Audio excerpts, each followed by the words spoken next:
Hello అండి, నమస్తే. నేను లలిత. నేను కాకరకాయ మసాలా చేస్తున్నానండి. దానికోసం తెల్ల కాకరకాయలు ఒక పావు కేజీ తీసుకున్నానండి. వాటిని శుభ్రంగా 2 సార్లు కడిగేసి పెద్ద పెద్ద ముక్కలుగా కట్ చేసి పక్కన పెట్టుకోవాలండి. కట్ చేసిన ముక్కల నుండి గుజ్జంతా తీసేసుకోవాలి. మధ్యలో ఉండే గుజ్జును చాక్తో కానీ స్పూన్తో కానీ గుజ్జంతా తీసేసుకొని వాటిని పక్కన పెట్టుకోవాలండి. అన్నిట్లోకి తీసుకొని ఇప్పుడు దానిలో కొంచెం చింతపండు నానేసుకోవాలండి. ఒక చిన్న నిమ్మకాయ అంత చింతపండు తీసుకొని శుభ్రంగా కడిగి నీళ్ళు పోసి పక్కన పెట్టుకోవాలి.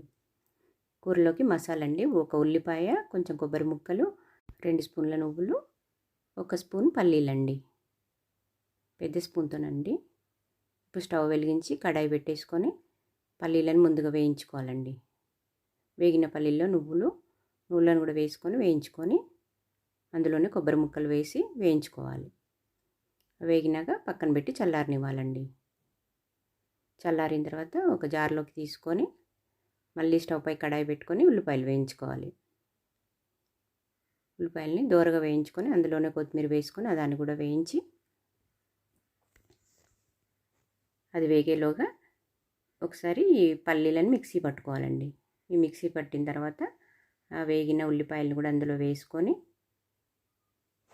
అందులో కొంచెం అల్లము, స్పూన్నర కారం, సరిపడా ఉప్పు కూడా వేసుకొని బెల్లం, పసుపు, ఇంగు కూడా వేసి మిక్సీ పట్టుకోవాలండి. ఇప్పుడు మిక్సీ పట్టిన పొడిలో కొన్ని నీళ్ళు పోస్తూ మెత్తగా పేస్ట్ లాగా మిక్సీ పట్టుకోవాలండి. ఇప్పుడు పట్టిన పేస్ట్ అంతా కాకరకాయ ముక్కల్లో కూరుకోవాలండి. మధ్యలో అన్ని కాకరకాయ ముక్కలకు అలాగే కూరాలి. వాటిని పక్కన పెట్టేసి స్టవ్ వెలిగించి కడాయి పెట్టేసుకొని నూనె పోసుకోవాలండి. కొంచెం నూనె ఎక్కువనే పడుతుందండి.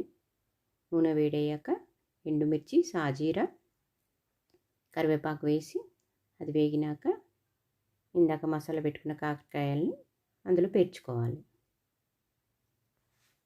పేర్చి మూత పెట్టేసుకోవాలండి కాసేపు. తర్వాత మూత తీసి తిరిగేసుకోవాలి అన్ని ముక్కల్ని. అలా 2-3 సార్లు తిరిగేస్తూ అవి చక్కగా మొత్తం ఫ్రై అయ్యేదాకా ఫ్రై చేస్తూ ఉండాలి. ఫ్రై అయిన ముక్కల్లో ఇందాక చింతపండు నానేసుకున్నాం కదండి, ఆ గుజ్జును అందులో పోసుకోవాలి. ఇంకా కాసిన్ని నీళ్ళు కూడా పోసి మూత పెట్టేసుకోవాలి. అలా 2-3 సార్లు తిరిగేస్తూ కలుపుతూ మూత పెడుతూ తీస్తూ ఉంటే ఈలోగా కర్రీ అయిపోతుందండి. కర్రీ దగ్గర పడ్డదండి. ఇప్పుడు గరం మసాలా కలిపిన ధనియాల పొడి చల్లి కొత్తిమీర కూడా వేసుకొని సర్వ్ చేసుకోవడమేనండి. ఎంతో రుచికరమైన కాకరకాయ మసాలా రెడీ అయిపోయిందండి.